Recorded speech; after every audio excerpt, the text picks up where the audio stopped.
What's up, Vaquero Nation? Tony, Fabian, and Ben here with special guest Tavion and Tony Diaz on this Week 4 recap of UTRGV's football season. So my first question for you guys, I'll get right to it. Did you guys think at the beginning of the year that you would be where you're at right now? There was really no telling, just with all the young guys we had, and then we didn't know what transfers we'd get and everything. So to answer no, I didn't actually. Before the season started, where did you guys think you'd be at Week 4? Really there wasn't I don't think anybody looked that far. It was kind of just game one, see what we had, and go from there. So I don't think anyone really was at Week 4 going into conference, this is where we'll be at. I think it was kind of more of once we get to game one, we'll know what kind of team we have, and especially after the second game against PV, our first Division I opponent, we knew that we'd have a good idea of who we were going to be and how this team would be. So now answer that question after Week 2. After Week 2, what's your mindset? You're coming back home. You're playing Más o Menos team. You know what Más o Menos is? No. No. You're playing a team that is not to your par, but you just won Game 2. Game 2 was a great team win for sure, and it made me feel very good about our team and everything, and I'm sure it made all the other teammates and everything feel good about themselves. And then we still had little details to clean up and everything, so it's just how we could get better by Week 3, not really focusing on the opposing team. See, and I just think that they're saying it perfectly, man. Again, it goes back to the things we say about the coaching staff and Coach Bush and the organization is, again, they are going game by game. Yeah. They're not looking 3-4 games ahead. They're not looking in the back. They're looking, okay, who do we got this week? And that's what we're going to concentrate on. And it's obvious, just by hearing their answers. And that's what gives me the confidence that it's going to be pretty good moving forward. Yeah, so this week we had a 61-13 win against Texas Wesleyan. Every game at home has been a blowout. This is the first points we've given up at home. What were the biggest takeaways? Now, I'll open it up to the floor, but what were the biggest takeaways from this win? We had a 40-0 lead at halftime. It could have been 100 if they wanted it to. They pumped the brakes. But what were the biggest takeaways from this game? I'd say I think 6 running backs scored. Yeah. Getting them involved and everything was definitely something to look at for sure. That was pretty cool. Yeah, I just think it was just big for I think a lot of people got involved this game. I think it was just the distribution of the ball.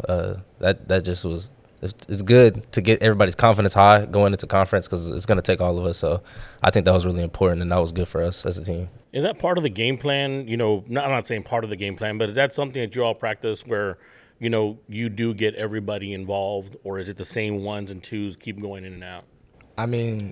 The more people we get involved, the more dangerous we are, for sure. Yeah, our practices are 2 spots, so everybody's getting reps. So everyone is getting prepared to be ready because you never know when your number's going to get called. At some point, they're going to have to leave the horses out there. Could be this weekend. Might be this weekend. Who knows? But the way you guys are rolling right now, maybe not. Tony, during the second quarter, I think if I have this correct, you dropped the pass. What was that like? You were open. What goes through your mind as a receiver up the middle? You think in the end zone? What is that feeling like? You said the second quarter? I think it was second quarter. Before half? Yeah. I don't think that was me. It wasn't you? It wasn't me. That's right. It wasn't me. I think there was one. Let's take a look at the replay. Let's take a look at the replay. What was the first quarter then? That I dropped? Yeah. You You dropped one right in the middle. You're going down the middle. The post in the end zone? Yeah. No, I wasn't in the end zone. It's close. He's talking about the one before half that Zay dropped, in the open field. And were we going towards the student section? No. You're going away. Then Is that the one? Was it the one in the end zone? it had to have been the one in the end zone. That was on the 2 people. You're right. Because I had almost. You're right. Yeah, I dropped the one. Oh, Okay. For 2 people. Have you ever dropped the pass? Oh yeah, for sure. Most definitely. That's the wrong answer. That's the wrong answer. No, I definitely am. What I thought was happening here was I thought he was just choosing to forget that and just hoping we just stop talking about it. Okay, but what is that moment like when you? I would say that's really the hardest ball to catch. I mean, you're wide open. You're just ready to. You just know that there's nobody around you, and you're ready to get to the end zone. So it's like, all right, I just got to catch this ball. And Yeah. boom. Like, it's like, all right, I need to catch the ball. And even that contested one, man. Honestly, I think my son, 12 years old, I looked at him, I was like, God dang it, Tony. But my son's like, Dad, there was 2 guys on him. Nah, that's real. It was a tough catch to catch. Now again, I'm always thinking this guy can make them, and I'm sure you're No, for thinking sure. that too. That's man. a standard for sure. Yeah. That's a standard. Yeah. Tavion, during week 1, you had a 61-yard touchdown catch against Sol Ross. What is that like? Beginning of the year, you guys have been practicing for a year and a half. First game, right off the bat, you get a 61-yard touchdown pass. What is that feeling like? It's a special moment, especially right when I scored. I had like all the receivers around me. It was Tony, Zay, and Kyron. So as soon as I turn around, just to see my brothers there to celebrate with me, like it feels good, and especially like the running straight into the student section, That's real. the support that we have here is amazing, and it felt good to be in that moment and being able to celebrate with my brothers who've been here with me since the beginning. So, of course, it just felt good. It was super surreal. But that's the part that really fires me up and pisses me off at the same time, to kind of hear, some of these negative comments and stuff. But answers like that, and again, as a ex-coach or I see the way the culture is, and you all have the culture of, this is my brothers, these are my brothers, this is my family, and I don't give a shit what I have to do. We're going to win this game. And having that attitude and showing that, I mean, that's the part that, again, gives me that confidence to say they're going to win next week. They're going to win the following week. And, I mean, you're showing it, man. Take us through walking out of that tunnel, all that orange smoke, fireworks. Fireworks. I mean, walk us through that. I mean, I'm usually in the back. I let the smoke clear and everything, and it's just like, it just feels so unreal. Like, it's like you gotta be in like there to see you can't really describe the moment. It's just like like I'm here. Like, it's crazy. It's a great feeling for sure, especially seeing all those people out in the stands too that come out and support. Yeah, I'm kind of like towards the middle, frontish sometimes. So I'm in the smoke. I can't see anything. I try to make sure I'm not running into anybody. But once the smoke clears and then you look up, I mean, our families are right in front of us, and then of course the fans from here. It's a super special moment, and it's like, it reminds you why you're playing and what you're playing for. Is everyone in that stadium, and like our coaches do a great job of, especially Coach Henderson. He makes sure that we understand that people came here to see us win. So whatever it takes to do that, put the best product out there and do what we have to do. And that moment right there kind of flips a switch. Like, all right, these people are here to see us execute, and play at a high level. So that's what we need to do. Do you guys have any added pressure on yourselves being first time playing D1 in an inaugural season in an area that hasn't had anything this big? Like, does all of that come together to make any sort of pressure for you guys? I really don't think that's like hit my head yet, but like it is crazy to think about just being new, like a new program and everything, just building up everything. It's just crazy knowing like how much fans you have rooting for you, like that's gonna back you up for everything. So I think that's pretty crazy. I feel like the community, they kind of made it, I wouldn't say easy, but it is kind of easy. Like the support they gave us, like right off the bat before we even played a game. So yeah, there's pressure, but pressure is a privilege to us, and we know that we have great coaches, and they've put in a lot of work for us to be in this position behind the scenes. And so, I mean, yeah, there's pressure, but I mean, we wanted to win regardless. So you guys are rolling in through, I think, Raul Longoria, getting to the stadium. So you guys see the whole front part of the stadium full of tents, full of smoke, full of people barbecuing and drinking waters and whatnot.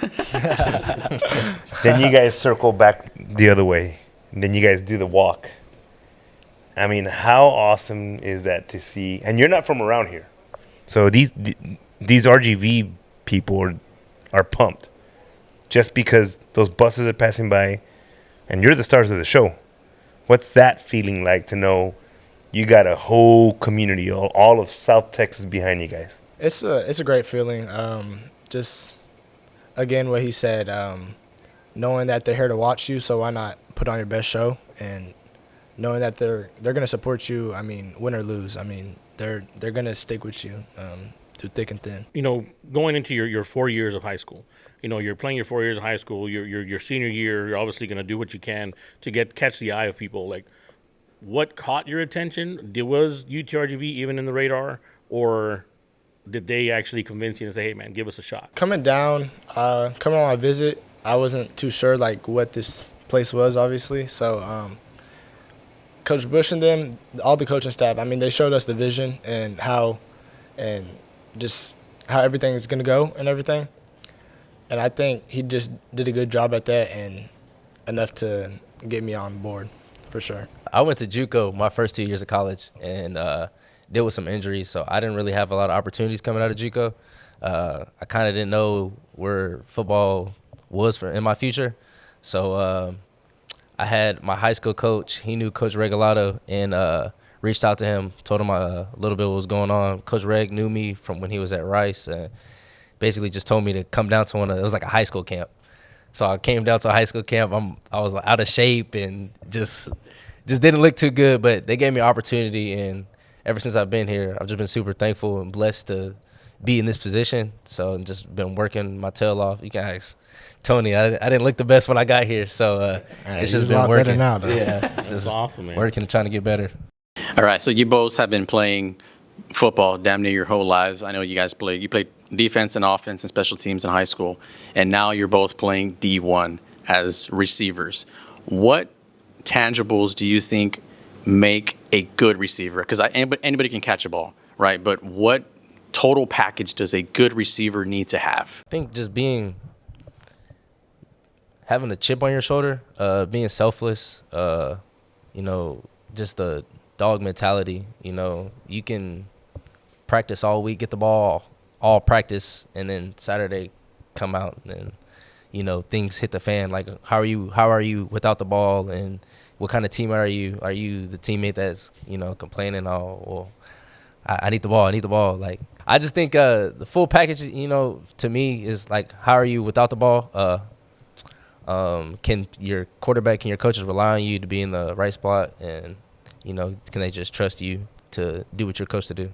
I do find it interesting that you have not talked about your speed, your ability to catch the ball, running routes, that you're talking more about higher level coachability. What do you do when the play's not going to you? You can catch the ball 40, 50 times in practice for the whole straight week. You get to the game and you don't get any targets. Like that part is different. Like, you think a good receiver, someone who's big and fast and can run through and break tackles, and then you guys are here talking nothing about that. It's interesting to me to hear that. I'd say there's definitely levels to it. I mean, it's not always just your speed, agility. I mean, that's just like a plus, I guess. I mean, it's really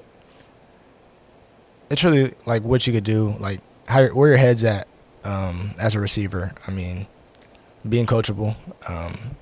The coaches get on you, like, what are you gonna do? Like, how are you gonna respond? You drop a pass, what are you gonna do? Are you gonna go out there and have bad body language because you dropped the ball? Like, next play mentality type thing. I'm glad you said that, man, because I think that in my head, that's what I'm thinking. That's what makes a great football player in general, because you have to have short-term memory. You're going to drop balls. You're going to miss a pass. You're going to, get burned a couple of times as a corner, whatever it is, but it's that next play and forgetting the last play, and it's obvious you guys have that mentality. And again, whether it was from high school or whenever, but it seems like a lot of players on that team have that mentality of, hey, forget what happened. We're going to go out there and prove it again. What's the vibe like in the locker room right now? 4-0 going into your first road game in conference play against a pretty good team. What is the general vibe like for you guys? Once again, just taking it a game at a time. First conference opponent. We just want to come out on top, of course, be 1-0 every week. So right now we're just, focusing on us, knowing that we're going to, like, our conference is tough and we have to earn everything. And I think the biggest thing is, nobody's going to want to lose to the new kid on the block. So, we got to go out there and prove it to everybody that we belong here. So I think that's our biggest thing right now. As the new kid on the block, what's the game plan? Game plan is hit him in the mouth early. Just do what we always do. I mean, Maybe he stay- doesn't want to say that, Ben. Nah, Just say it. I mean, it's we just got to do what we do. I mean, we've executed. I mean, I think that Coach Bush says it a lot. You know, everything that we have installed is. I mean, we have answers to everything. So, I mean, just be the best versions of us. Like, we don't have to be anybody, act like anybody else. How many more trick plays do y'all have? Come on. I'm looking for the right answer, man. The right answer is we don't need trick plays. Those, man. those Louisiana boys are going to be watching this. They're watching this, so Just throw him off the scent then, huh? There you go. this is a question for both of you, one at a time. You go first. No, it's easy. It's easy. Let's hear It's it. easy. Let's hear it. What's your go-to Mexican food? Oh, man. Come on. I got to go with beef enchiladas. Oh, Good. I'm pretty good answer. yeah.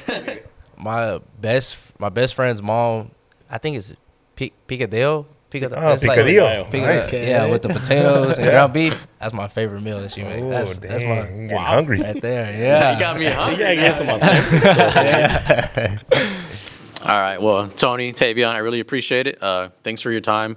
Good luck this week. We hope next week we're 5-0 at this time. And if we're not, well, we're going to learn a hell of a lot about who we are. So appreciate it, guys. Thank you so much. Thank you, Yes, guys. sir. Thank you. Thank you for having us.